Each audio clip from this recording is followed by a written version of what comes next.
Hey everybody, this is First Warn Storm Team Chief Meteorologist Brad. Panovich thought I'd do another quick vlog tonight on our ice threat for Friday morning. Not a lot of change, honestly. I think it's going to be less of an issue than even I thought yesterday when it was less of an issue. So let me get right to the details of what's going on. So let's start with what's happening tonight, because it's really cold. If you haven't been outside tonight, we've got some really cold conditions. We've got northeasterly winds bringing in some cold air. All the clouds are pushing off to the east. And if you get a chance, go out and check out the full moon. It's the last full moon of 2019 and the last full moon of the decade. I mean, I always forget, it's 2020 next year. This will be the last year of this decade. So pretty crazy. Real quickly, there's the temperatures out there. You can see a lot of neighborhoods already down below the freezing mark. It is not exactly warm out there. But what we're watching for the next 24 hours is the cold air setting up shop tomorrow and a wave of low pressure developing down here in the Gulf of Mexico. You can kind of see the beginnings of it. This moisture is going to be moving to the north. The cold air is coming in, but the cold air is also leaving at the same time the moisture is coming in. So it's a race. Is the cold air going to leave soon enough to not prevent basically any ice? That's the big dilemma. We know there's cold air to our north. It's kind of bottled up right now. A lot of the cold air is staying up there, but as the cold air mushes east, it wedges itself down the eastern slopes of the mountains. That's what sets up our icy mix. So let me show you the wider view here. We'll show you the setup. There's our high pressure. And you can see the isobars. Anytime you see the isobars going like this, they're basically pointing the direction of the cold air moving in. Here's our moisture down to the south. That's going to be moving up in this direction. I got to move my cursor or my mouse over here so I can actually draw a little bit better on the map. So you can see this stuff here is going to be coming up. So let me put this into motion. We'll slowly play it out. You could see late Thursday night into Friday morning. Now, some of the guidance is bringing in the precipitation early. Couple things about that. That would be more problematic for ice. But remember, this is cold and really dry air. So a lot of that not going to reach the ground. So we got to deal with the evaporation versus how much cooling we get. But you see the high is now over here, which means the winds are coming more like this. So our supply of cold air is moving out clearly as the moisture moves in. But there are a few hours, maybe 4 or 5, where that crossover is there before it changes to a miserable cold rain, and I mean miserable. So let me show you the close-up view of this because I think this does a much better job. 7 p.m. Thursday. Let's start there. We'll go and stop this around 11 p.m. There are signs of moisture down here.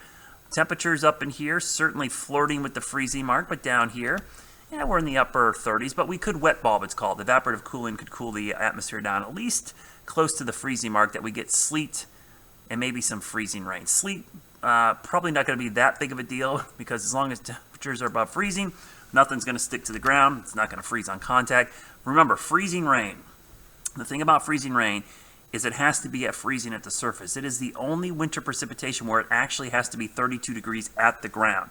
Hence the word freezing rain. If ice is falling from the sky as ice, that's sleet. It only has to be cold above our heads. It can be warm at the surface. It can snow if it's warm above our heads and it's warm at the ground. But you can only get freezing rain if it's cold down here where we are and it's warm above our heads. So it's kind of that weird anomaly. It's the one winter precipitation where it has to be 32 at the ground. All the other ones, you can get them at various temperatures as long as it's cold above our heads.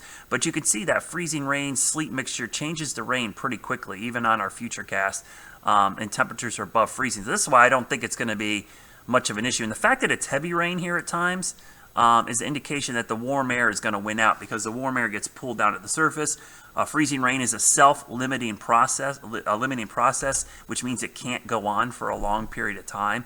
And what I mean by that is if you can't get a supply of cold air to keep coming in here, when you're creating freezing rain, you're removing heat from the rain and it has to go somewhere. That's how you freeze something. Your refrigerator, your freezer removes heat to cool things down. You heat things up by adding heat to it. You cool things down by removing heat. Well, when you remove heat, where does that heat go? Goes into the air. Then the air warms up. So that's why freezing rain is a self-limiting process. As you freeze water, you actually are slowly warming up the air, unless you get more cold air to replace it or to keep it chilled. In this case, we don't have that. So the freezing rain actually eventually shuts itself off if you give it enough time. And that's what's actually happening here. The freezing rain will stop. We call that latent heat, the latent heat coming out. That's also why, just a side note, in the spring when we talk about frost and freeze protection, you ever see the orange growers or the strawberry growers spray their plants with water? They're not putting ice on their plants to cause insulation. Ice is not an insulator. they're using that same process. As ice forms, heat gets drawn out of the water and it goes into the plant and keeps the plant from freezing. That's the whole reason they do that. So that same process is used to keep your plants from freezing when you spray water on them when there's a frost or freeze out. So you can see a little bit of science there. I don't want to get carried away with the geekiness there, but that's maybe another vlog for another day talking about that process. But you can see the moisture. This is some heavy rain. It's miserable. Look at this, 40 degrees and rain. Is there anything worse? I don't think so. Rains all day Friday into the evening. It actually goes all the way into Saturday. So how much ice are we talking about? Here's the areas I'm looking at right here. This has not changed a whole lot. If anything, I've brought down my amounts, but this little corridor right in here is definitely probably the one area we'll watch for the highest chance of ice glaze down here. And my timing overall hasn't changed much. I'll put the timing graphic back up here. I really think it's the early morning hours that will have the highest risk for seeing that freezing rain, drizzle, or mist. And also, I talked about the rain. It's a lot of rain, folks. Look at this rain. This is the rainfall forecast now as we go into Saturday morning. So talk about a lot of rain. That's a lot of rain that's going to be falling over. So this is going to be a soggy Friday.